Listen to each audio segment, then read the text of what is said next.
ಸಾಕಷ್ಟು ಜನಕ್ಕೆ ಇದು ಎಕ್ಸ್‌ಪೀರಿಯನ್ಸ್ ಆಗಿರತ್ತೆ. ಏನು ಅಂತಂದ್ರೆ ಮೆಜರ್‌ಮೆಂಟ್ ಬ್ಲೌಸನ್ನ ಕೊಟ್ಟಿರ್ತಾರೆ ಸ್ಟಿಚ್ ಮಾಡ್ಕೊಡ್ಲಿಕ್ಕೆ. ಬಟ್ ಮೆಜರ್‌ಮೆಂಟ್ ಬ್ಲೌಸ್‌ನ ಸ್ಟಿಚ್ ಮಾಡ್ಲಿಕ್ಕೆ ಕೊಟ್ಟಾಗ ನಾವು ಕೇಳ್ತೀವಿ ಕಸ್ಟಮರ್‌ಗೆ ಇದ್ರಲ್ಲಿ ಏನಾದ್ರು ಚೇಂಜಸ್ ಅನ್ನ ಮಾಡ್ಬೇಕಾ ಅಂತ ಹೇಳಿ. ಸೊ ಕಸ್ಟಮರ್ ಹೇಳ್ತಾರೆ, "ಇಲ್ಲ ಎಲ್ಲ ಪರ್ಫೆಕ್ಟ್ ಆಗಿದೆ. ಏನು ಚೇಂಜಸ್ ಮಾಡೋ ಹಾಗಿಲ್ಲ. ಸೊ ಇದು ಹೆಂಗಿದೆ ಹಂಗೆ ಹೊಲ್ದ್ಕೊಟ್ರೆ ಸಾಕು ನಮಗೆ" ಅಂತ ಹೇಳ್ತಾರೆ. ಸೊ ನಾವೇನ್ ಮಾಡ್ತೀವಿ ಅದ್ರ ಪ್ರಕಾರನೇ ಸ್ಟಿಚಿಂಗ್ ಅನ್ನ ಮಾಡಿ ಕೊಡ್ತೀವಿ. ಆಫ್ಟರ್ ಸ್ಟಿಚಿಂಗು ವೇರ್ ಮಾಡಿ ಆದ್ಮೇಲೆ ನಿಮಗೆ ಸಾಕಷ್ಟು ಪ್ರಾಬ್ಲಮ್ಸ್ ಅನ್ನ ಅದೇ ಕಸ್ಟಮರ್ ರಿಪೀಟ್ ಮಾಡ್ತಾರೆ. ನಾವು ಆಸ್ ಇಟ್ ಈಸ್ ಬ್ಲೌಸ್‌ನ ಇಟ್ಟು ನೋಡಿದಾಗ ಎಲ್ಲವೂ ಕರೆಕ್ಟ್ ಆಗಿರುತ್ತೆ. ಬಟ್ ಆದ್ರೆ ಕಸ್ಟಮರ್ ನಮಗೇನ್ ಹೇಳ್ತಾರೆ, ಇಲ್ಲಿ ಈ ಸಮಸ್ಯೆ ಇದೆ. ಇದು ಶೋಲ್ಡರ್ ಡ್ರಾಪ್ ಆಗಬಹುದು ಅಥವಾ ಆರ್ಮ್‌ಹೋಲ್ ಹತ್ರ ಟೈಟ್ ಆಗ್ಬೋದು, ಫ್ರಂಟ್ ಸರಿಯಾಗಿ ಕೂಡ್ತಾ ಇಲ್ಲ, ಬ್ಯಾಕ್ ಸರಿಯಾಗಿ ಕೂಡ್ತಾ ಇಲ್ಲ, ವೇರ್ ಮಾಡಿದಾಗ ಅನ್‌ಕಂಫರ್ಟ್ ಫೀಲ್ ಆಗುತ್ತೆ. ಸೊ ಇವೆಲ್ಲವನ್ನ ಕಸ್ಟಮರ್ ನಮಗೆ ಹೇಳ್ತಾರೆ ಆಫ್ಟರ್ ಸ್ಟಿಚಿಂಗ್ ಮಾಡಿ ಆದ್ಮೇಲೆ. ಯಾಕೆ ಅಂದ್ರೆ ಕಸ್ಟಮರ್‌ಗೆ ನಾನು ಹೇಳ್ತಾ ಇದ್ದೀನಿ, ನೋಡಿ ನೀವು ಬ್ಲೌಸ್‌ನ ವೇರ್ ಮಾಡಬೇಕಾದ್ರೆ ನೀವು ಅಬ್ಸರ್ವೇಷನ್‌ನ ಏನ್ ಮಾಡಬೇಕು ಅಂದ್ರೆ, ಕೆಲವೊಬ್ಬರಿಗೆ ಇದು ಗೊತ್ತಿರೋದಿಲ್ಲ. ಸೊ ಇನ್ನು ಕೆಲವೊಬ್ಬರು ತಿಳ್ಕೊಳ್ಳಿ. ಸೊ ಏನು ಅಂತಂದ್ರೆ ಕಸ್ಟಮರ್ ಫಸ್ಟ್ ಬ್ಲೌಸ್‌ನ ವೇರ್ ಮಾಡಿದಾಗ ಅವ್ರಿಗೆ ಆ ಬ್ಲೌಸನ್ನ ಕ್ಲಾತ್ ಮೇಲೆ ಡಿಪೆಂಡ್ ಆಗಿರುತ್ತೆ. ಅದು ಕಂಫರ್ಟ್ ಆಗಿ ಫೀಲ್ ಇತ್ತು ಕ್ಲಾತು ಅಂತಂದ್ರೆ ಓಕೆ ಚೆನ್ನಾಗಿದೆ ಅಂತ ಅನ್ಕೊಂಡಿರ್ತಾರೆ. ಕೆಲವೊಬ್ಬರಿಗೆ ರಿಂಕಲ್ಸ್ ಎದಕ್ ಬರುತ್ತೆ ಅಂತ ಗೊತ್ತಿರಲ್ಲ. ರಿಂಕಲ್ ಅಂದ್ರೇನೆ ಗೊತ್ತಿರೋದಿಲ್ಲ. ಸೊ ಅವ್ರಿಗೇನು ಬ್ಲೌಸ್ ವೇರ್ ಮಾಡಿದಾಗ ಕರೆಕ್ಟಾಗಿ ಫಿಟ್ಟಿಂಗ್ ಪರ್ಫೆಕ್ಟ್ ಆಗಿ ಬಂತು ಅಂದ್ರೆ ಸಾಕು ಬ್ಲೌಸ್ ಕರೆಕ್ಟ್ ಆಗಿದೆ ಅಂತಾನೆ ಅನ್ಕೊಂಡಿರ್ತಾರೆ. ಬಟ್ ಯಾವಾಗ ನಿಮಗೆ ಕಸ್ಟಮರ್ ಬ್ಲೌಸ್ ಅನ್ನ ಏನ್ ಕೊಟ್ಟಿರ್ತಾರೆ, ಆ ಬ್ಲೌಸ್‌ನ ಸ್ಟಿಚ್ ಮಾಡಿ ಕೊಟ್ಟಾಗ ಅವ್ರು ಅದನ್ನ ವೇರ್ ಮಾಡಿದಾಗ ಆ ಕ್ಲಾತ್ ಇರ್ಬೋದು ಅಥವಾ ಆ ಒಂದು ಡಿಸೈನ್ಸ್ ಇರ್ಬೋದು ಅವ್ರಿಗೆ ಅನ್‌ಕಂಫರ್ಟ್ ಫೀಲ್ ಆಗ್ತಾ ಸ್ಟಾರ್ಟ್ ಆಗುತ್ತೆ. ಸೊ ಅವಾಗ ಏನಾಗುತ್ತೆ ಅವ್ರಿಗೆ ಸ್ಟಿಚಿಂಗ್ ಪ್ರಾಬ್ಲಮ್ ಅಂತ ಅವ್ರು ಅನ್ಕೊಳ್ತಾರೆ. ಬಟ್ ಆಕ್ಚುअली ಸ್ಟಿಚಿಂಗ್ ಪ್ರಾಬ್ಲಮ್ ಆಗಿರೋದಿಲ್ಲ.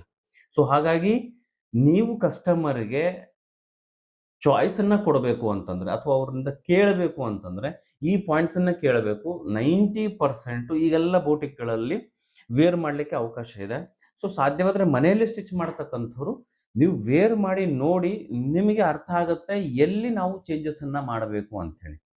ಸೊ ನೀವು ಅರ್ಥ ಮಾಡ್ಕೊಳ್ಳೋದಲ್ಲ ಅದನ್ನ ಕಸ್ಟಮರ್‌ಗೆ ನೀವು ಅರ್ಥ ಮಾಡಿಸ್ಬೇಕು. ಆಗ್ಲೇ ನಿಮ್ಮ ಹತ್ರ ಸ್ಟ್ಯಾಂಡರ್ಡ್ ಕಸ್ಟಮರ್ ಉಳಿಯುವಂಥದ್ದು. ಓಕೆನಾ? ಇಲ್ಲಿ ನಿಮ್ಗೆ ರಿಂಕಲ್ಸ್ ಬರ್ತಾ ಇದೆ ಅಂತಂದ್ರೆ ನೀವು ಹೆದರ್ಕೋಬಾರ್ದು. ಈ ರಿಂಕಲ್ಸ್ ಎಲ್ಲಿಗೂ ಹೋಗಲ್ಲ. ಆರಾಮಾಗಿ ನೀವು ರಿಮೂವ್ ಮಾಡಬಹುದು ಕಟಿಂಗ್ ಮಾಡೋ ಸಂದರ್ಭದಲ್ಲಿ. ಕಟಿಂಗ್ ಪರ್ಫೆಕ್ಟ್ ಆಗಿ ಶೇಪ್ ತೆಗೆದ್ಬಿಟ್ರೆ ಈ ರಿಂಕಲ್ಸ್ ಅಂತಕ್ಕಂಥದ್ದು ಹೋಗುತ್ತೆ.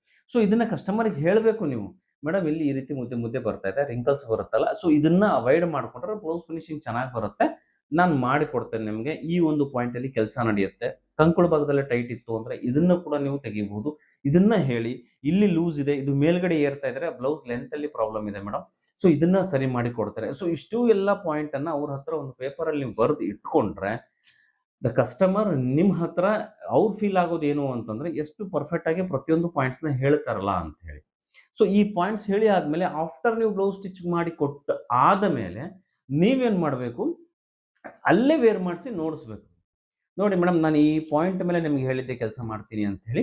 ಸೊ ಈ ಪಾಯಿಂಟ್ ಮೇಲೆ ನಿಮಗೆ ಕೆಲಸ ಮಾಡಿ ತೋರಿಸಿದ್ದೀನಿ. ನೋಡಿ ಇಲ್ಲಿ ರಿಂಕಲ್ಸ್ ಅವಾಯ್ಡ್ ಆಗಿದೆ. ನಿಮ್ಗೆ ಇಲ್ಲಿ ಕಂಕುಳ ಭಾಗದಲ್ಲಿ ರೈಟ್ ಬರ್ತಾ ಇತ್ತು ಮತ್ತು ವೇಸ್ಟ್ ಹತ್ರ ಮತ್ತು ಲೆಂತ್ ಅಲ್ಲಿ ವೇರಿಯೇಷನ್ ಆಗ್ತಾ ಇತ್ತು. ಸೊ ಪ್ರತಿಯೊಂದನ್ನು ಸರಿ ಮಾಡಿ ಕೊಟ್ಟಿದ್ದೇನೆ. ನೀವು ನೋಡ್ಕೊಳ್ಬಹುದು ಅಂತ ಹೇಳಿ. ಮಿರರ್ ಮುಂದೆ ನೀವು ನಿಂದ್ರಿಸಿದಾಗ ಸೊ ಆಗ ಕಸ್ಟಮರು ನಿಮ್ಮ ಒಂದು ಕೆಲಸಕ್ಕೆ ಕಂಫರ್ಟ್ ಆಗ್ತಾರೆ. ಸೊ ಅದಾದ ನಂತರ ಆ ಕಸ್ಟಮರ್ ನಿಮ್ಮ ಹತ್ರ ಪರ್ಮನೆಂಟ್ ಆಗಿ ಉಳಿತಾರೆ. ಆ ಮೆಜರ್‌ಮೆಂಟ್ಸ್ ನಿಮ್ಮ ಹತ್ರ ಪರ್ಮನೆಂಟ್ ಆಗಿ ಉಳಿಯುತ್ತೆ. ನಿಮಗೆ ಬಿಸಿನೆಸ್ ಅಂತಕ್ಕಂಥದ್ದು ಲೈಫ್ ಟೈಮ್ ಎಕ್ಸ್‌ಪ್ಯಾಂಡ್ ಆಗುತ್ತೆ ಆ ಒಬ್ಬ ಕಸ್ಟಮರ್ ಇಂದ. ಸೊ ಅವ್ರೇನ್ ಮಾಡ್ತಾರೆ ಒಬ್ಬರಿಂದ ಒಂದು ಮೌತ್ ರೆಕಮೆಂಡೇಶನ್ ಅಂತಕ್ಕಂಥದ್ದು ಜಾಸ್ತಿ ಆಗ್ತಾ ಹೋಗುತ್ತೆ ನಿಮ್ಮ ಒಂದು ಕೆಲಸದ ವೈಖರಿ ಮೇಲೆ. ಓಕೆನಾ? ನೀವೇನ್ ಕಸ್ಟಮರ್‌ನ ಟ್ರೀಟ್ ಮಾಡ್ತೀರಿ ಆ ಟ್ರೀಟ್‌ಮೆಂಟು ಇಡೀ ಒಂದು ವಠಾರಕ್ಕಾಗಿರ್ಬೋದು ಅಥವಾ ಇಡೀ ಏರಿಯಾಗಾಗಿರ್ಬಹುದು ಅಥವಾ ಎಲ್ಲೆಲ್ಲಿ ಸ್ಪ್ರೆಡ್ ಆಗಬೇಕು ಅಲ್ಲಲ್ಲಿ ನಿಮಗೆ ಸ್ಪ್ರೆಡ್ ಆಗಿ ಕಸ್ಟಮರ್‌ನ ತಂದು ಕೊಡುವಲ್ಲಿ ಹೆಚ್ಚು ಕೆಲಸವನ್ನ ಅದು ಮಾಡತ್ತೆ. ಓಕೆನಾ? ಇದು ಕಸ್ಟಮರು ಪ್ಲಸ್ ನಮಗೆ ನಡೆಯುವಂತ ಮಾತುಗಳು. ಸೊ ಇದನ್ನ ನೀವು ಕಂಪಲ್ಸರಿ ಮೈಂಡಲ್ಲಿ ಇಟ್ಕೊಳ್ಬೇಕು. ಇದಾದ ನಂತರ ಇನ್ನು ಸ್ಟಿಚಿಂಗ್ ಮಾಡೋ ಸಂದರ್ಭದಲ್ಲಿ ನಿಮಗೆ ಬರುವಂತ ಸಮಸ್ಯೆಗಳೇನೇನು? ನಾನು ಹೇಳಿದೆ ಇದು ಒಂದೇ ಮೆಜರ್‌ಮೆಂಟ್ ಇಂದ ನಾವು ಸಾಕು ಕಸ್ಟಮರ್‌ನ ಸ್ಟಿಚ್ ಮಾಡಿ ಕೊಡ್ಬೋದು ಅಂತ ಹೇಳಿ. ಸೊ ಈ ಒಂದು ಮೆಜರ್‌ಮೆಂಟ್‌ನ ಇಟ್ಕೊಂಡು ಮೆಜರ್‌ಮೆಂಟ್ ಕೊಟ್ಟಿರುವಂತ ಬ್ಲೌಸ್ ಅನ್ನ ಇಟ್ಕೊಂಡು ಎಲ್ಲೆಲ್ಲಿ ಚೇಂಜಸ್ ಮಾಡಬೇಕು ಅನ್ನೋದನ್ನ ನೀವು ಚೇಂಜಸ್ ಮಾಡ್ತಾ ಹೋಗ್ಬೇಕು. ಉದಾಹರಣೆಗೆ ಎಕ್ಸಾಂಪಲ್ ಇಲ್ಲಿ ರಿಂಕಲ್ಸ್ ಬರ್ತಾ ಇದೆ ನಮಗೆ ಅಂತಂದ್ರೆ ಶೇಪ್ ಅಲ್ಲಿ ಚೇಂಜಸ್ ಅನ್ನ ಮಾಡ್ಕೊಳ್ಬೇಕಾಗತ್ತೆ. ಶೇಪ್ ಅಲ್ಲಿ ಯಾವಾಗ ಚೇಂಜಸ್ ಅನ್ನ ಮಾಡ್ಕೊಳ್ಬೇಕು ನೀವು ಅಂತಂದ್ರೆ ನಾವು ಫ್ರಂಟ್ ಪಾರ್ಟ್ ಏನ್ ನೀವು ಕಟ್ ಮಾಡ್ಕೊಂಡಿರ್ತೀರಿ ಅಥವಾ ಸ್ಟಿಚಿಂಗ್ ಏನ್ ಮಾಡ್ತೀರಿ ಫ್ರಂಟ್ ಪಾರ್ಟ್ ಸ್ಟಿಚಿಂಗ್ ಮಾಡಿ ಆದ್ಮೇಲೆ ಇದು ಡಾಟ್ ಎಲ್ಲ ಹಿಡಿದಿರ್ತೀರಿ. ಅದಾದ ನಂತರ ನೀವೇನ್ ಮಾಡಬೇಕು ಕ್ರಾಸ್ ಬೆಲ್ಟ್ ಅನ್ನ ಅಪ್ಲೈ ಮಾಡ್ಕೊಳ್ಬೇಕು. ಕ್ರಾಸ್ ಬೆಲ್ಟ್ ಅಪ್ಲೈ ಮಾಡ್ಕೊಂಡು ಆದ ನಂತರ ಬ್ಯಾಕ್ ಪಾರ್ಟ್ ರೆಡಿ ಮಾಡಿ ಇಟ್ಕೊಂಡಿರ್ಬೇಕು. ಸೊ ಅದಾದ ನಂತರ ಬ್ಯಾಕ್ ಪಾರ್ಟ್ ಮತ್ತು ಫ್ರಂಟ್ ಪಾರ್ಟ್ ಮೇ ಬಿ ನಿಮ್ಗೆ ಕಾಣಿಸ್ತಾ ಇಲ್ಲ. ಸೊ ಈ ರೀತಿ ತೋರಿಸ್ತೇನೆ ನಿಮ್ಗೆ. ಸೊ ಈ ರೀತಿ ಇವೆರಡನ್ನೂ ನೀವು ಇಟ್ಕೊಂಡು ಓಕೆನಾ? ಈ ರೀತಿ ಫ್ರಂಟ್ಗೆ ಇಟ್ಕೊಂಡು ನಿಮಗೆ ಶೇಪ್ ಎಲ್ಲಿ ಬರುತ್ತೆ ನೋಡಿ. ಇವಾಗ ಇದು ಬ್ಯಾಕ್ ಶೇಪ್ ಕಾಣ್ತಾ ಇದೆ, ಫ್ರಂಟ್ ಶೇಪ್ ಕಾಣ್ತಾ ಇಲ್ಲ. ಸೊ ಈ ರೀತಿ ವೇರಿಯೇಷನ್ ಮಾಡಿದ್ದಾರೆ. ಸೊ ಈ ರೀತಿ ಆಗಬಾರ್ದು. ನಿಮಗೆ ಫ್ರಂಟ್ ಅಲ್ಲಿ ಶೇಪ್ ಜಾಸ್ತಿ ಬರಬೇಕು. ಫ್ರಂಟ್ ಅಲ್ಲಿ ಶೇಪ್ ನಾವು ಎಲ್ಲಿ ತೆಗಿಬೇಕು ಅದು ಬಹಳ ಮುಖ್ಯ. ಸಾಕಷ್ಟು ಜನ ಏನ್ ಮಾಡ್ಬಿಡ್ತೀವಿ ನಾವು, ಫ್ರಂಟ್ ಅಲ್ಲಿ ಶೇಪ್ ನ ಈ ಭಾಗದಲ್ಲಿ ಇಲ್ಲಿಂದನೂ ತೆಗಿತಾರೆ, ಕೆಲವೊಬ್ರು ಇಲ್ಲಿನೂ ಜಾಸ್ತಿ ತೆಗೆದು ಬಿಡ್ತಾರೆ. ಈ ಭಾಗದಲ್ಲಿ ನಾವು ಫ್ರಂಟ್ ಶೇಪ್ ಅನ್ನ ಜಾಸ್ತಿ ತೆಗೆದು ಬಿಟ್ರೆ ಇಲ್ಲಿ ಬ್ಲೌಸ್ ಎಳ್ದಂಗೆ ಆಗುತ್ತೆ. ಸೊ ಹಾಗಾಗಿ ಶೇಪ್ ಅಂತಕ್ಕಂಥದ್ದು ಕರೆಕ್ಟ್ ಆಗಿರಬೇಕು. ಎಷ್ಟಿರಬೇಕು ಶೇಪ್ ತೆಗಿಲಿಕ್ಕೆ, ಎಷ್ಟು ಇಂಚಸ್ ಶೇಪ್ ತೆಗಿಬೇಕು ಅಂದ್ರೆ ಮಿನಿಮಮ್ ನಾವೇನ್ ಮಾಡಬೇಕು, ಹಾಫ್ ಇಂಚಿಗೆ ಶೇಪ್ ಅನ್ನ ತೆಗಿಬೇಕಾಗತ್ತೆ. ಓಕೆನಾ? ಎಷ್ಟು ಇಂಚಿಗೆ? ಹಾಫ್ ಇಂಚಿಗೆ ಶೇಪ್ ಅನ್ನ ತೆಗಿಬೇಕಾಗತ್ತೆ. ಇದು ಮಿನಿಮಮ್. ಮ್ಯಾಕ್ಸಿಮಮ್ 3/4 ಇಂಚು. ಸೊ 3/4 ಇಂಚು ಯಾರಿಗೆ ತೆಗಿಬೇಕು ಅಂತಂದ್ರೆ ಇದು ತುಂಬಾನೇ ಇಂಪಾರ್ಟೆಂಟ್. ನೋಡಿ, ಕೆಲವೊಬ್ರು ತುಂಬಾ ಫ್ಯಾಟ್ ಇರ್ತಾರೆ. ಫ್ಯಾಟ್ ಇರ್ತಕ್ಕಂಥವ್ರು ಬ್ಯಾಕ್ ಸೈಡ್ ಶೋಲ್ಡರ್ ಏನಿದೆ, ಆರ್ಮ್ ಹತ್ರ ಇಲ್ಲಿವರೆಗೂ ಬಂದಿರುತ್ತೆ ಶೋಲ್ಡರ್. ಸೊ ಅವ್ರಿಗೆ ಏನ್ ಮಾಡ್ಬೇಕು ಅಂದ್ರೆ ಬ್ಯಾಕ್ ಅಲ್ಲಿ ಶೇಪ್ ಅನ್ನ ಈ ರೀತಿ ನಾರ್ಮಲ್ ಆಗಿ ತೆಗಿಬಾರ್ದು. ನಾರ್ಮಲ್ ಆಗಿ ತೆಗೆದಕ್ಕಿಂತಲೂ ಸ್ವಲ್ಪ ಕಡಿಮೆ ತೆಗಿಬೇಕು. ಅವ್ರಿಗೆ ಬ್ಯಾಕ್ ಅಲ್ಲಿ ಶೇಪ್ ಜಾಸ್ತಿ ತೆಗೆಯುವಂತ ಅವಶ್ಯಕತೆ ಇಲ್ಲ. ಫ್ಯಾಟ್ ಇರ್ತಕ್ಕಂಥವ್ರಿಗೆ, ದಪ್ಪ ಇರ್ತಕ್ಕಂಥವ್ರಿಗೆ 40 ಪ್ಲಸ್ ಇರ್ತಕ್ಕಂಥ ಬ್ಲೌಸ್ ಸ್ಟಿಚ್ ಏನ್ ಮಾಡ್ತೀರಿ, ಇಲ್ಲಿ ತೋಳ ಹತ್ರ ಫ್ಯಾಟ್ ಏನ್ ಬಂದಿರುತ್ತೆ ಈ ಕಡೆ ಸೈಡು, ಸೊ ಇಲ್ಲಿ ಏನ್ ಕಾಣತ್ತಲ್ಲ, ಇಲ್ಲಿ ಜಾಸ್ತಿ ಬಂದಂತವ್ರಿಗೆ ಬ್ಯಾಕ್ ಶೇಪ್ ಏನ್ ತೆಗಿತೀವಿ ಅದರಲ್ಲಿ ಹಾಫ್ ಇಂಚ್ ಕಡಿಮೆ ತೆಗಿಬೇಕು.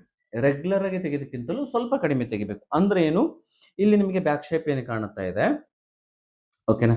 ಇದು ನಿಮಗೆ ಬ್ಯಾಕ್ ಶೇಪ್ ಕಾಣುತ್ತಾ ಇದೆಲ್ಲ, ಈ ಬ್ಯಾಕ್ ಶೇಪ್ ಅಲ್ಲಿ ನೀವು, ಇದು ರೆಗ್ಯುಲರ್ ಶೇಪ್ ಇದು, ಓಕೆನಾ? ಈ ರೆಗ್ಯುಲರ್ ಶೇಪ್ ಅಲ್ಲದೆ ನೀವೇನ್ ಮಾಡಬೇಕು, ಒಂದು ಹಾಫ್ ಇಂಚ್ ಮೇಲೆ ತಗೊಂಡು ಕಟ್ ಮಾಡ್ಕೊಳ್ಬೇಕು. ಇದು ಏನಾಗುತ್ತೆ ಅಂದ್ರೆ ಅವರ ಫ್ಯಾಟ್ನೆಸ್ಗೆ ಪೂರ್ತಿ ಕವರ್ ಮಾಡುತ್ತೆ. ಬ್ಯಾಕ್ ಅಲ್ಲಿ ಟೈಟ್ ಆಗಲ್ಲ, ಬ್ಲೌಸ್ ಪರ್ಫೆಕ್ಟ್ ಆಗಿ ಕೂತ್ಕೊಳ್ಳುತ್ತೆ. ಇದೇ ಟೆಕ್ನಿಕ್. ಓಕೆನಾ? ಇದನ್ನ ನಾವು ಅಬ್ಸರ್ವೇಷನ್ ಮಾಡಬೇಕು. ಅವ್ರಿಗೆ ಕಸ್ಟಮರ್ ನಮ್ಮ ಹತ್ರ ಬ್ಲೌಸ್ ಕೊಟ್ಟಾಗ ನಾವು ಇದನ್ನ ಯೋಚನೆ ಮಾಡಬೇಕು, ನೋಡ್ಕೊಂಡು ಕರೆಕ್ಟಾಗಿ ನೋಡ್ಕೋಬೇಕು ಎಲ್ಲಿ ಟೈಟ್ ಬರ್ತಾ ಇದೆ ಅಂತ ಹೇಳಿ. ಅಲ್ಲೆಲ್ಲಿ ನಾವೇನ್ ಮಾಡಬೇಕು, ಇನ್ಕ್ರೀಸ್ ಅನ್ನ ಮಾಡ್ತಾ ಹೋಗ್ಬೇಕು. ಈಗ ನಾವೇನ್ ಮಾಡಿದ್ವಿ, ಈ ಕಡೆ ಹಾಫ್ ಇಂಚ್, ಈ ಕಡೆ ಹಾಫ್ ಇಂಚ್ ಇನ್ಕ್ರೀಸ್ ಮಾಡಿದ್ರೆ 1 ಇಂಚ್ ಬ್ಯಾಕ್ ಅಲ್ಲಿ ಕಂಫರ್ಟ್ ಆಗಿ ಕುತ್ಕೊಳ್ತಾ, ಇಲ್ಲ ಅಂದ್ರೆ 1 ಇಂಚ್ ಟೈಟ್ ಆಗಿ ಕುತ್ಕೊಳ್ಳುತ್ತೆ ಅವರಿಗೆ. ಓಕೆನಾ? ಆ ಕಂಫರ್ಟ್ ಆಗಿ ಕುತ್ಕೊಂಡಾಗ ನೆಕ್ಸ್ಟ್ ಏನ್ ಮಾಡಬೇಕು, ಈ ಬ್ಯಾಕ್ ಅಲ್ಲಿ ನಾವು ಹಾಫ್ ಇಂಚ್ ಏನ್ ಮಾಡಿದೀವಿ, ಈ ಹಾಫ್ ಇಂಚ್ ಅಲ್ಲಿ 1/4 ಇಂಚು ಫ್ರಂಟ್ ಗೆ ಇನ್ಕ್ರೀಸ್ ಮಾಡಬೇಕು. ಅಂದ್ರೆ 3/4 ಇಂಚಷ್ಟು ಫ್ರಂಟ್ ಅಲ್ಲಿ ಶೇಪ್ ಎಲ್ಲಿ ತೆಗಿಬೇಕು ಅಂದ್ರೆ ಇಲ್ಲಿ ತೆಗಿಬೇಕು. ಕಂಕಳ ಭಾಗ ಎಕ್ಸಾಕ್ಟ್ಲಿ ಇಲ್ಲಿ ಶೇಪ್ ಅನ್ನ ತೆಗಿಬೇಕು. ಇಲ್ಲಿಂದ ತಕ್ಕೊಂತ ಬರಬಾರದು. ಓಕೆನಾ? ಇಲ್ಲಿ ತೆಗಿಬೇಕು. ಇಲ್ಲಿ ಯಾಕೆ ತೆಗಿಬೇಕು ಅಂದ್ರೆ ಹ್ಯಾಂಡ್ ಮೂವ್ಮೆಂಟ್ ಮತ್ತು ಬ್ಲೌಸ್ ಅಂತಕ್ಕಂಥದ್ದು ವೇರ್ ಮಾಡಿದಾಗ ಇಲ್ಲೇ ಕುತ್ಕೊಳ್ಳುವಂಥದ್ದು. ಸೊ ಹಾಗಾಗಿ ಈ ಪೊಸಿಷನ್ ಅಲ್ಲಿ ನಮಗೆ ಶೇಪ್ ಅನ್ನ ಜಾಸ್ತಿ ತೆಗಿಬೇಕು. ಇದು ಯಾವಾಗ ತೆಗಿಬೇಕು shape? After stitching front complete ಆದ್ಮೇಲೆ ಫ್ರಂಟ್ ಟು ಬ್ಯಾಕ್ ಇಟ್ಕೊಂಡು ಎಷ್ಟು ಶೇಪ್ ಕೇಳ್ತಾ ಇದೆ ಆ ಪಾರ್ಟ್ ಅಂತಕ್ಕಂಥದ್ದನ್ನು ನೋಡಿಕೊಂಡು ನಾವು ಶೇಪ್ ಅನ್ನ ತೆಗಿಬೇಕು. ಯಾಕೆ ಆಫ್ಟರ್ ಸ್ಟಿಚಿಂಗ್ ತೆಗಿಬೇಕು ಅಂತ ಹೇಳ್ತೀನಿ ಅಂತಂದ್ರೆ, ನಿಮಗೆ ಇಲ್ಲಿ ಡಾಟ್ ಏನು ಹಿಡಿದಿರ್ತೀವಿ, 1 2 3 4 ಅಥವಾ 3 dot, 2 dot, single dot, any dot ಇರಲಿ, ಡಾಟ್ ಹಿಡಿದಾಗ ಕಂಪಲ್ಸರಿ ಕ್ಲಾತ್ ಅಂತಕ್ಕಂಥದ್ದು ವೇರಿಯೇಷನ್ ಆಗಿರುತ್ತೆ, ಮಿಸ್ ಮ್ಯಾಚ್ ಆಗುವಂತ ಚಾನ್ಸಸ್ ಜಾಸ್ತಿ ಇರುತ್ತೆ. ಸೊ ಆವಾಗ ನೀವೇನ್ ಮಾಡಬೇಕು ಅಂದ್ರೆ ಆಫ್ಟರ್ ಫ್ರಂಟ್ ಪಾರ್ಟ್ ಸ್ಟಿಚಿಂಗ್ ನೀವು ಶೇಪ್ ಅನ್ನ ತೆಗೆಯೋದ್ರಿಂದ ನಿಮಗೆ ಬೆಸ್ಟ್ ರಿಸಲ್ಟ್ಸ್ ಅನ್ನ ನೀವು ನೋಡ್ತೀರಿ. ಇದನ್ನೊಂದು ಅಭ್ಯಾಸ ಮಾಡ್ಕೊಳ್ಳಿ. ನಿಜವಾಗ್ಲೂ ದೊಡ್ಡ ದೊಡ್ಡ ಬೂಟಿಗಳಲ್ಲೆಲ್ಲ ಇದೇ ರೀತಿನೇ ಮಾಡುವಂಥದ್ದು, ಅದು ಯಾರಿಗೂ ಹೇಳಲ್ಲ ಮೇ ಬಿ. ಸೊ ಹಾಗಾಗಿ ನಿಮಗೆ ಆ ರಿಸಲ್ಟ್ ಅನ್ನ ನೀವು ನೋಡ್ತೀರಿ. ಫಸ್ಟೇ ಕಟ್ ಮಾಡ್ಕೊಂಡಾಗ ಏನಾಗುತ್ತೆ ಅಂದ್ರೆ ಕಂಪ್ಲೀಟ್ಲಿ ಡಿಫ್ರೆಂಟ್ ಬಂದ್ಬಿಡುತ್ತೆ. ನಿಮಗೆ ಟೈಟ್ ಬರೋದಾಗಿರ್ಬೋದು, ಲೂಸ್ ಬರೋದಾಗಿರ್ಬೋದು, ಅಥವಾ ಈ ಪಾರ್ಟಿಂಗ್ ಎಳ್ದಂಗೆ ಆಗಿರ್ಬೋದು. ಸೊ ಪ್ರತಿಯೊಂದು ಸಮಸ್ಯೆ ಫೇಸ್ ಮಾಡ್ತೀರಿ. ಅದೇ ಸ್ಟಿಚಿಂಗ್ ಮಾಡ್ಕೊಂಡು ಆದ್ಮೇಲೆ ನೀವು ಶೇಪ್ ತೆಗೆಯೋದ್ರಿಂದ ಕರೆಕ್ಟಾಗಿ ಶೇಪ್ ಎಲ್ಲಿದೆ ಕರೆಕ್ಟಾಗಿ ಅದ್ರ ಪೊಸಿಷನ್ಗೆ ಕುತ್ಕೊಳ್ಳುತ್ತೆ. ಅದಾದ್ಮೇಲೆ ಶೇಪ್ ಅನ್ನ ನೀವು ತೆಗಿತೀರಿ. ಸೊ ಈ ರೀತಿ ಚೇಂಜಸ್ ನೀವು ಸ್ಟಿಚಿಂಗ್ ಅಲ್ಲಿ ಮಾಡಲೇಬೇಕು. ಓಕೆನಾ? ಕಸ್ಟಮರ್ ಕಂಪ್ಲೀಟ್ ಆಗಿ ಕುತ್ಕೊಳ್ಬೇಕು, ಕಸ್ಟಮರ್ಗೆ ಪರ್ಫೆಕ್ಟ್ ಆಗಿ ಕೊಡಬೇಕು ಅಂದ್ರೆ. ಓಕೆನಾ? ಇವೆರಡು ಪಾಯಿಂಟ್ ಆಯ್ತು. ಇನ್ನು ಮೇಜರ್ ಪಾಯಿಂಟ್ ಬಂದು ಶೋಲ್ಡರ್ ಡ್ರಾಪ್. ಶೋಲ್ಡರ್ ಡ್ರಾಪ್ ಪ್ರತಿಯೊಬ್ಬರಿಗೂ ಆಗೋದಿಲ್ಲ. ಸೊ ಯಾರ್ಯಾರಿಗೆ ಶೋಲ್ಡರ್ ಡ್ರಾಪ್ ಅಂತಕ್ಕಂಥದ್ದು ನಿಮಗೆ ಸಮಸ್ಯೆನ ಫೇಸ್ ಮಾಡ್ತೀರಿ ನೀವು ಅಂತಂದ್ರೆ, ನೀವು ಬಂದು ಮೆಜರ್ಮೆಂಟ್, ಈ ಶೋಲ್ಡರ್ ಮೆಜರ್ಮೆಂಟ್ ಈ ಕಡೆಯಿಂದ ಆ ಕಡೆ ಶೋಲ್ಡರ್ ಮೆಜರ್ಮೆಂಟ್ ಅಂದ್ರೆ ಅಗತ್ಯಕ್ಕಿಂತಲೂ ಹೆಚ್ಚಿರುತ್ತೆ. ಯೂಶುವಲಿ ಶೋಲ್ಡರ್ ಡ್ರಾಪ್ ಆಗ್ತದೆ, ಹೆಂಗೆ ಕಟ್ ಮಾಡಿದ್ರು ಶೋಲ್ಡರ್ ಡ್ರಾಪ್ ಆಗುತ್ತೆ ಸರ್ ಅಂತ ಹೇಳ್ತಾ ಇರ್ತೀರಿ. ಸೊ ಅವ್ರಿಗೆ ನಾನು ಸಜೆಷನ್ ಏನ್ ಮಾಡ್ತೀನಿ ಅಂತಂದ್ರೆ, ಹೆಂಗೆ ಕಟ್ ಮಾಡ್ಲಿಕ್ಕೆ ಹೋಗಬೇಡಿ, ಮೆಜರ್ಮೆಂಟ್ ತಗೊಂಡು ಕರೆಕ್ಟಾಗಿ ಕಟ್ ಮಾಡಿ. ಮತ್ತು ನೀವು ಇವಾಗ ಆಲ್ರೆಡಿ ಬ್ಲೌಸ್ ಏನಿದೆ ಆ ಬ್ಲೌಸ್ಗೆ ಶೋಲ್ಡರ್ ಡ್ರಾಪ್ ಆಗ್ತಾ ಇದೆ ಅಂದ್ರೆ ಶೋಲ್ಡರ್ ಅಲ್ಲಿ ಹಾಫ್ ಇಂಚು ಕಡಿಮೆನ ಮಾಡ್ಕೊಳ್ಳಿ.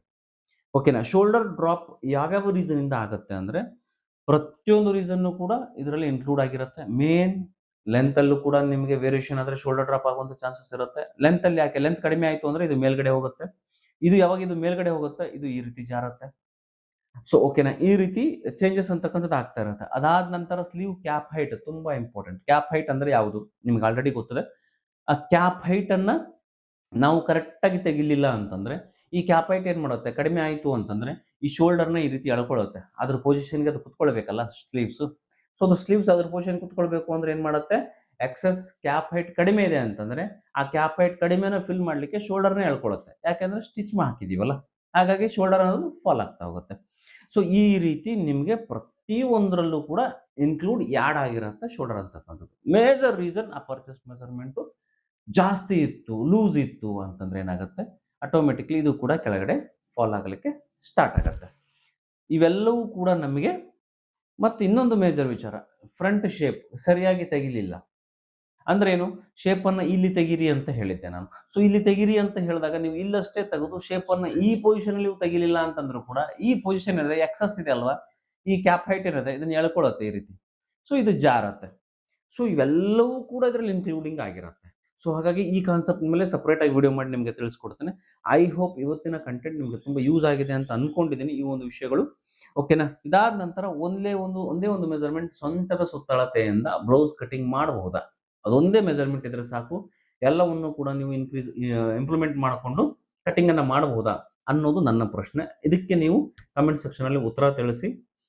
ಸೊ ಅದು ಅನ್ನೋದೇ ಆದರೆ ಅದೇ ಒಂದು ಕಾನ್ಸೆಪ್ಟ್ ಮೇಲೆ ಒಂದು ವಿಡಿಯೋನ ನಿಮಗೆ ಸದ್ಯದಲ್ಲೇ ಮಾಡಿ ಹಾಕ್ತೀನಿ. ಅಲ್ಲಿವರೆಗೂ ನಮಸ್ಕಾರ. ವಿಡಿಯೋನ ನೋಡ್ತಾ ಇರಿ. ಇನ್ನೂ ಒಂದು ಇಂಪಾರ್ಟೆಂಟ್ ವಿಷಯ ನೋಟಿಫಿಕೇಶನ್ ಏನಪ್ಪಾ ಅಂದ್ರೆ, ಆಲ್ರೆಡಿ ಯೂಟ್ಯೂಬಲ್ಲಿ ಆ ಬ್ಲೌಸ್ ಕೋರ್ಸ್ ಅಂತಕ್ಕಂಥದ್ದನ್ನ ಇದೆ. ಇದರಲ್ಲಿ ಎರಡು ವಿಧವಾದ ಬ್ಲೌಸ್ ಕೋರ್ಸ್ ಇದೆ. ಒಂದು ಓನ್ಲಿ ವಿಡಿಯೋ ಆಕ್ಸೆಸ್ ಇದೆ ಮತ್ತು ವಿಡಿಯೋ ಆಕ್ಸೆಸ್ ನ ಜೊತೆಗೆ ವಾಟ್ಸ್ಆಪ್ ಸಪೋರ್ಟ್ ಅಂತಕ್ಕಂಥದ್ದಿದೆ ಬ್ಲೌಸ್ ಕ್ಲಾಸ್ದು. ಸೊ ಅದರಲ್ಲಿ ನಿಮಗೆ ಬ್ಲೌಸ್ ಕ್ಲಾಸ್ ಲೆವೆಲ್ 1 ಮತ್ತು ಲೆವೆಲ್ 2 ಅಂತ ಸಿಗುತ್ತೆ. ಸಬ್ಸ್ಕ್ರೈಬ್ ಮಾಡಿ ಜಾಯಿನ್ ಅನ್ನುವಂಥ ಆಪ್ಷನ್ ಬಟನ್ ಮೇಲೆ ಕ್ಲಿಕ್ ಮಾಡಿದ್ರೆ ನಿಮಗೆ ಇವೆರಡು ಆಪ್ಷನ್ಸ್ ಸಿಗುತ್ತೆ, ಲೆವೆಲ್ 1, ಲೆವೆಲ್ 2 ಮತ್ತು ಲೆವೆಲ್ 3. ಲೆವೆಲ್ 3 ಒಂದು ಜೆಂಟ್ಸ್ ಆಗಿರುತ್ತೆ, ಪ್ಯಾಂಟ್ ಶರ್ಟ್ ಕಟ್ಟಿಂಗ್ ಮತ್ತು ಸ್ಟಿಚಿಂಗ್ ಆಗಿರುತ್ತೆ. ಲೆವೆಲ್ 3 ಅದು 299 ಇರುತ್ತೆ. ಮತ್ತು ಇದು ಬ್ಲೌಸ್ ಕೋರ್ಸ್ ಒಂದು ಬ್ಲೌಸ್ ಕ್ಲಾಸ್ ಅಂತ ಇದೆ ಲೆವೆಲ್ 1, ಇದರಲ್ಲಿ ಜಸ್ಟ್ 119 ರೂಪಾಯಿ ಇರುತ್ತೆ. ಕ್ಲಾಸ್ ಓನ್ಲಿ ವಿಡಿಯೋ ಆಕ್ಸೆಸ್ ನಿಮಗೆ ಸಿಗುತ್ತೆ, ವಿಡಿಯೋನ ನೋಡಿ ನೀವು ಕಲಿಬಹುದು. ಮತ್ತು ಲೆವೆಲ್ 2 ಅಲ್ಲಿ BC ಬ್ಲೌಸ್ ಕೋರ್ಸ್ ಅಂತ ಇರುತ್ತೆ, ಬ್ಲೌಸ್ BC ವಾಟ್ಸ್ಆಪ್ ಸಪೋರ್ಟ್ ಅಂತ ಇರುತ್ತೆ. BC means blouse course WhatsApp support ಜೊತೆಗೆ ಇರುತ್ತೆ, 179 ರುಪೀಸು. ಅಂದ್ರೆ ಸೇಮ್ ವಿಡಿಯೋಸ್ ಇದರಲ್ಲಿ ಇರುತ್ತೆ. ಇಲ್ಲಿ ನಿಮಗೆ ಏನಾಗುತ್ತೆ ಅಂದ್ರೆ ವಿಡಿಯೋನ ನೋಡಿ ನೀವು ಕಲಿತಾ ಇದ್ರೆ ಆ ಒಂದು ಕೋರ್ಸ್ಗೆ ಸಂಬಂಧಪಟ್ಟಂತೆ ಏನೇ ಡೌಟ್ ಇದ್ರು ಕೂಡ ನೀವು ವಾಟ್ಸ್ಆಪ್ ಅಲ್ಲಿ ಚಾಟ್ ಮಾಡಿ ಕ್ಲಿಯರ್ ಅನ್ನ ಮಾಡ್ಕೊಳ್ಬಹುದು. ಅದಾದ ನಂತರ ಜೆಂಟ್ಸ್ ಇರುತ್ತೆ 299, ಇದರಲ್ಲಿ only gents pant shirt cutting ಮತ್ತು ಸ್ಟಿಚಿಂಗ್ ಇದ್ರ ಸಂಬಂಧಪಟ್ಟಂತಹ ವಿಡಿಯೋಸ್ ನಿಮಗೆ ಇದರಲ್ಲಿ ಸಿಗುತ್ತೆ. ಕಂಪ್ಲೀಟ್ ಆಗಿ ಟ್ರೈನರ್ ಆಗಿ ಅಥವಾ ಒಳ್ಳೆ ಬೆಸ್ಟ್ ಟೈಲರ್ ಆಗಿ ನೀವು ಹೊರಹೊಮ್ಮಬಹುದು. ಜೆಂಟ್ಸ್ ನೀವು ಆಗಿದ್ರೆ 100% ಜೆಂಟ್ಸ್ ಟೈಲರ್ ಕ್ಲಾಸ್ ಅನ್ನು ನೀವು ತೆಗೆದುಕೊಳ್ಳಿ. ನಿಮಗೆ ಮೇನ್ ಕಾನ್ಸೆಪ್ಟ್ ಅಲ್ಲಿ ಬಂದು ಸೈಡ್ ಪಾಕೆಟ್ ಅಥವಾ ಫಿಟ್ಟಿಂಗ್ ಏನಿರುತ್ತೆ ಅದರ ಬಗ್ಗೆ ಮತ್ತು ಸೀಟ್ ಬಗ್ಗೆ. ಸೊ ಇವೆರಡೂ ಕಾನ್ಸೆಪ್ಟ್ ಇರುತ್ತೆ. ಮತ್ತು ಪರ್ಫೆಕ್ಟ್ ಆಗಿ ಫಾರ್ಮಲ್ಸ್ ಪ್ಯಾಂಟ್ ಏನ್ ನಿಮಗೆ ರೆಡಿಮೇಡ್ ಫಿನಿಶಿಂಗ್ ಏನ್ ಸಿಗುತ್ತೆ ಅದೇ ಫಿನಿಶಿಂಗ್ ನಾವು ಯಾವ ರೀತಿ ತರಬಹುದು ಅಂತಕ್ಕಂಥದ್ದನ್ನ ನಿಮ್ಗೆ ತಿಳಿಸ್ಕೊಡ್ಲಾಗಿದೆ. ಸೊ ಆ ಕೋರ್ಸ್ ಅನ್ನು ಕೂಡ ಜಾಯಿನ್ ಆಗಬಹುದು. ಜಸ್ಟ್ ತಿಂಗಳಿಗೆ 2 ವಿಡಿಯೋಸ್ ನಿಮ್ಗೆ ಅವೈಲೇಬಲ್ ಮಾತ್ರ ಸಿಗುತ್ತೆ ಜೆಂಟ್ಸ್ ಕ್ಲಾಸ್ ಅಲ್ಲಿ. ಈಗ ಆಲ್ರೆಡಿ ಒಂದು ವಿಡಿಯೋ ನಿಮ್ಗೆ ಕೊಟ್ಟಿದ್ದೀನಿ ಅಷ್ಟೇ, 1 or 2 ವಿಡಿಯೋಸ್ ಇರುತ್ತೆ. ಇನ್ನು ಮಿಕ್ಕಿದ್ದು ಅಪ್ಡೇಟ್ ಅಲ್ಲೇ ನಿಮಗೆ ಸಿಗ್ತಾ ಹೋಗುತ್ತೆ. ಇವೆಲ್ಲವೂ ಕೋರ್ಸ್ ಒಂದು ಮಂತ್ಲಿ ಕೋರ್ಸ್ ಆಗಿರುತ್ತೆ. ಮಂತ್ಲಿ ನಿಮಗೆ ಡೆಬಿಟ್ ಆಗುತ್ತೆ ಆಟೋ ಡೆಬಿಟ್ ಮುಖಾಂತರ. ಓಕೆನಾ. ನೀವು ಇದನ್ನ ಯಾವಾಗ ಬೇಕಾದ್ರೂ ಕ್ಯಾನ್ಸಲ್ ಅನ್ನ ಮಾಡ್ಕೊಳ್ಬಹುದು. ಓಕೆನಾ. ಇದಿಷ್ಟು ಮಾಹಿತಿ ಆಗಿತ್ತು.